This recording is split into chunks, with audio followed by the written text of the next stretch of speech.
dalam salah satu hadis Nabi SAW beliau menyatakan al-barakatu ma'a akabirikum. Keberkahan itu ada bersama orang-orang yang lingsir, ya. Lalu kemudian bersama mereka-mereka yang dipandang oleh Allah Subhanahu wa taala sebagai orang yang pantas untuk dituakan. Siapa yang lebih pantas? Siapa yang pertama kali memeluk Islam? Ahlul Bait. Bukan Papu Balu kita yang pertama kali memeluk Islam. Akabirikum. Bukan saja akabir, dia adalah senior dari segi umurnya, bukan. Tetapi sabiquhum lil Islam. Mereka yang pertama kali menerima Islam ya Ahlul Bait. Siti Khadijah radhiyallahu taala anha, Sayyidina Ali bin Abi Thalib radhiyallahu taala anha, Sayyidina Abu Bakar Siddiq radhiyallahu taala anhu. Itu kan mereka-mereka ini pertama kali untuk menerima Islam, bukan Papu Balu kita. Minimal dari situ. Maka diantaranya juga ada yang mengatakan ini asar, ada yang mengatakan khabar. Khudil barakah min zawil barakah. Ambillah keberkahan itu dari orang yang memiliki keberkahan. Di ayat tadi yang saya bacakan di surat Hud ayat 73 itu, ya, rahmatullah wa barakatuhu. Rahmat dan keberkahan Allah alaikum ahlal bait. Sudah dijamin keberkahan itu pada mereka. Kalau kita tak yakin, maka sama artinya kita berbohong pada diri kita tentang kebenaran Al-Quran yang menjadi kalamullah. Nah, maka di situ penting, ya, itu niatan saya pergi ke sini adalah pertama untuk saya menyambung. Karena selalu kalau kami di Ribat itu baca niat belajar itu, di antaranya di sana wadukhuli fi silsilatil ilmi baina Rasulillah sallallahu alaihi wasallam wa idadi fi jumlati muballighil wahyi wa ahkami. Di sana itu selalu kami baca niat untuk belajar itu, ya. Pasti di sana, dan kami meniatkan ketika kami membaca, ya, karangan-karangan beliau-beliau ini, kami memohon kepada Allah kiranya kita semua murid-murid dari Ribat itu dikategorikan, dimasukkan oleh Allah untuk masuk ke dalam rentetan silsilah ilmunya Rasulullah sallallahu alaihi wasallam. Itu penting. Kenapa? Di antara hal yang menumbuhkan kecintaan kita kepada Rasulullah sallallahu alaihi wasallam adalah apa? Hadir di majelis maulid. Betul tak terasa keberkahan itu. Kenapa? Keberkahan itu disebut di dalam kitab Aslul Usul, ya, di situ dijelaskan sirrun ilahiyun. Itu rahasia Allah.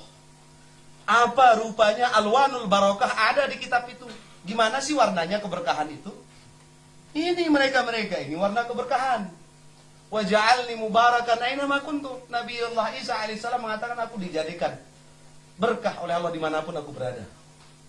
Yuk, Masjidil Haram, Masjidil Aqsa, di dalam surat Al-Isra itu, alladzi barakna haulahu, kami berkahi sekitaran daripada Masjidil Haram dan Masjidil Aqsa.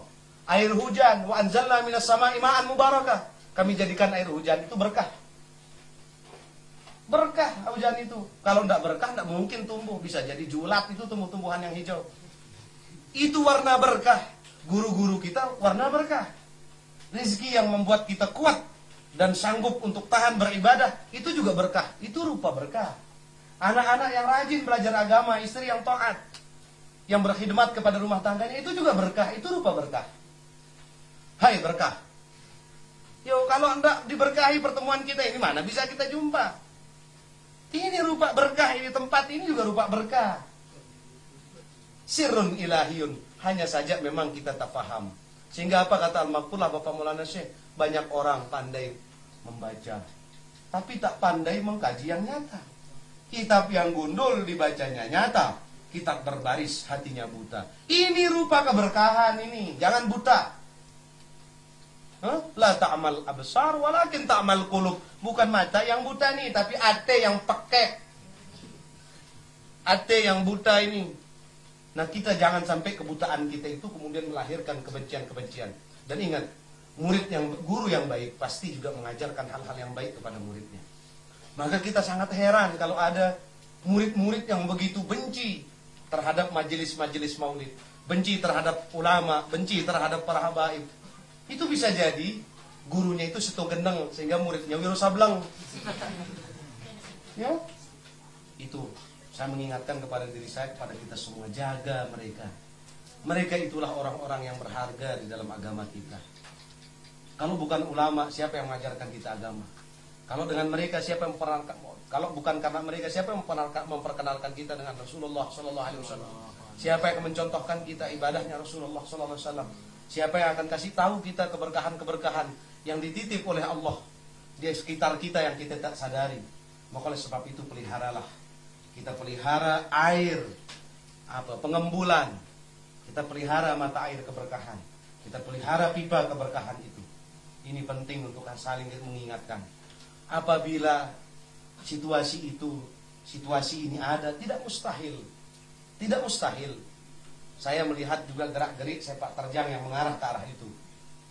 Ya, makanya apa? Saya himpun anak-anak muda dari latar belakang manapun, hatta dia preman sekalipun, jemak tekermaknya. Yang penting dia cinta kepada Rasulullah Sallallahu Alaihi Wasallam. Mereka mau membela agamanya, dia yakin dan dia tahu apa yang dia perjuangkan berupa kebenaran itu. Himpun dia menjadi satu kekuatan besar untuk kita pertahankan i'tiqad kita jaga kecintaan kita kepada Rasulullah Sallallahu Alaihi Wasallam. Inilah cinta yang tak pernah terkhianati. Kalau kita cinta I love you, lekaknya itu. Buktinya apa? Lah iya, kalau udah lihat yang bening-bening di Facebook, ini lebih cantik dari itu katanya. Itu cinta bohong semua. Ya, ini cinta yang abadi, cinta yang dapat mengekalkan kita. Bahkan dikisahkan di beberapa kitab itu, di antara ibarat ulama ada seorang dikisahkan masuk neraka. Lalu di sana Rasulullah SAW kelak di hari kiamat pada situasi itu memohon untuk memberinya syafaat. Kemudian beliau bersalam kepada malaikat penjaga neraka. Ya, kemudian saya ingin kesini untuk mencari si Fulan bin Fulan. Saya kesini untuk mencari umatku. Coba itu kata Rasulullah, ada kecil sekali cip itu kayak kunang-kunang. Kalau itu jelas terlihat imannya. Ini gelap. Udah dia bedeng, leceng lagi. Ya, bedeng, leceng, bireng, leceng.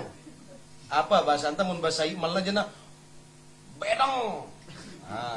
Lamun terlalu merah aspang katanya Iqbal itu.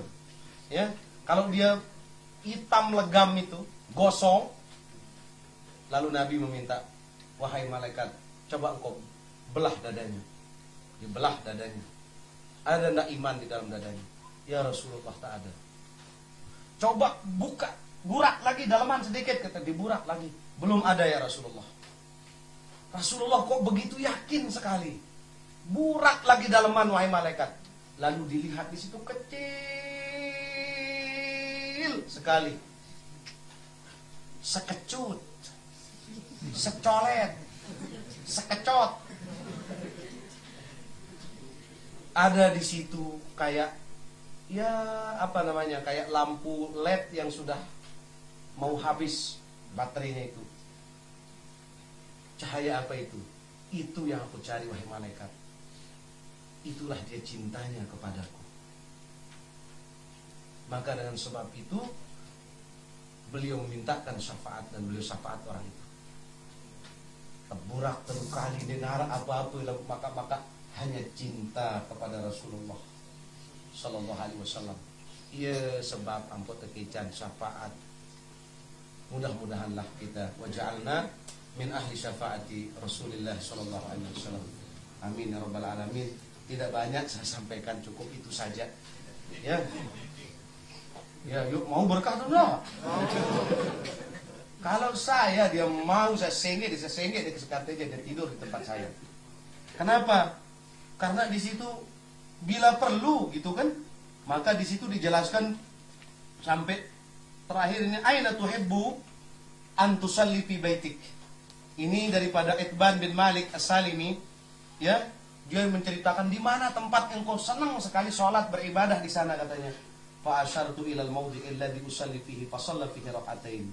Lalu kemudian di antara guru beliau dari Ahlul Bait sholat di sana dan dijadikan tempat itu sebagai tempat beliau senang beribadah. Makanya alhamdulillah dengan berkat kunjungan-kunjungan terutama orang tua kita almarhum Al Habib Muhammad Alhamdulillah dalam 2 minggu tempat kami sudah alhamdulillah sedikit 1 langkah daripada Habib. Alhamdulillah. Itu berkah itu warna rupa berkah. Saya hanya waktu maulid itu minta, Beb, ini terlalu kecil tempat kita sholawatan ini. Ternyata dulu kecil berugahnya hanya ukurannya 3 kali 5. Sekarang alhamdulillah menjadi 7 kali 6. Lantai 2 lagi. Alhamdulillah. Dan pada malam hari ini saya mohon jadwal pada antum semua. Jadi malam Jumat kalau tidak ada rutinitas, saya ambil jadwal bulanan malam Jumat. Nah, malam Jumat untuk kita bersama-sama sholawat di tempat tiang. Ya, mudah-mudahan saya mengajak kepada kita semua untuk kiranya dapat juga bersilaturahim di tempat tiang. Insya Allah juga tiang selama tidak terlalu banyak kesibukan, insya Allah saya berusaha untuk sedapat mungkin untuk hadir. Nah, ya jadi itulah saya berharap ada di antara kita yang hadir di sini nih. Tidak perlu banyak-banyak, tidak perlu 10, tidak perlu 5, tidak perlu 3, cukup 1 aja. Ya, yang saksiin bahwa kita pernah bersama di satu majelis. Nanti di Padang Mahsyar kata aku, saya jangan ngaku-ngaku di sini, saya tidak punya uang. Biasanya kan kita teman susah, kalau lagi susah baru, oh saya kan sahabat Anda, gitu. Jangan, nanti saya di akhirat saja. Ya, 1 orang aja saya berharap dari majelisnya dan aku saya nanti di Padang Mahsyar. Demikian mungkin dari saya, mudah-mudahan ada arti dan barokahnya bagi saya pribadi, wabil khusus Al-Fakir, dan untuk kita semua. Mudah-mudahan keberkahan majelis pada malam hari ini kita diberikan oleh Allah, dan itulah menjadi kado oleh-oleh hadiah terindah dan terbaik serta termahal kita untuk kembali ke tempat kita masing-masing. Saya mohon maaf ya kiranya apa yang saya sampaikan ini panjang tadi. Ustadz saya kayaknya nggak adil banget sama Ustadz tadi ya, tapi nantilah habis majelis saya minta maaf ya beliau. ya nanti. Dan saya berharap Ustadz antum juga bisa ikut hadir di majelis karena kitab yang sama kita baca ya. Dan memang alhamdulillah jadi kitab-kitab beliau termasuk banyak sekali diantara, karena kita ini Syafi'i, kami di Ma'had Darul Quran wal Hadis, terutama sekali Ma'had Darul Quran wal Hadis Al-Majidiyah Asy-Syafi'iyah. Kenapa Al-Maghfurlah Bapak Maulana Syekh memilihkan kita semua mazhab Syafi'i? Pertama, alasan beliau adalah annahu aqrab min ahlil bait. Itu yang terpatri pada diri kami. Karena Imam Syafi'i dialah ulama dialah imam mazhab yang terdekat nasabnya dengan Rasulullah sallallahu alaihi wasallam. Maka penting ya, inna ibna Idris haqqan bil ilmi ula wa ahra, innahu min Quraisyin musahibul baiti adra. Hendaklah ahlul bait, sahibul bait lah yang paling tahu isi rumahnya. Itulah mungkin yang dapat saya tebak ya dari apa yang disampaikan, apa yang dihajatkan oleh majelis, terutama Azifillah di sini. Kenapa kemudian? Karena Habib Zain bin Ibrahim beliau ini kan Syafi'iyan mazhaban, dan Ahlu Tarim Yaman Syafi'iyan mazhaban. Kalau Said Muhammad bin Alawi Abbas al-Maliki jelas beliau Malikiyan mazhaban, tetapi semuanya Ahlu Sunnah wal Jamaah. Tetapi wabil khusus tahadus bini mahulillah ilham Al-Maghfurlah Bapak Maulana Syekh, guru kita semua, pahlawan kita, beliau memilihkan kita mazhab Syafi'i adalah annahu aqrab min ahlil bait, karena Imam Syafi'i yang lebih dekat terah keturunannya dengan Rasulullah sallallahu alaihi wasallam. Demikian yang dapat saya sampaikan. Mohon maaf atas segala kekurangan apabila ada yang saya sampaikan ucapan, sikap, cara dan kehadiran saya di sini ada yang tak berkenan, wabil khusus kepada sahibul bait saya mohon ridho, mohon maaf zahir batin ya. Dan saya mohon doa, kita semua mohon doa kepada beliau semua. Hadanallahu wa iyyakum ajma'in wa bima qulna kifayah wa nas'alullah at-taufiq wal hidayah wallahu al-muwaffiq wal hadi ila sabilir rasyad. Wassalamu alaikum warahmatullahi wabarakatuh.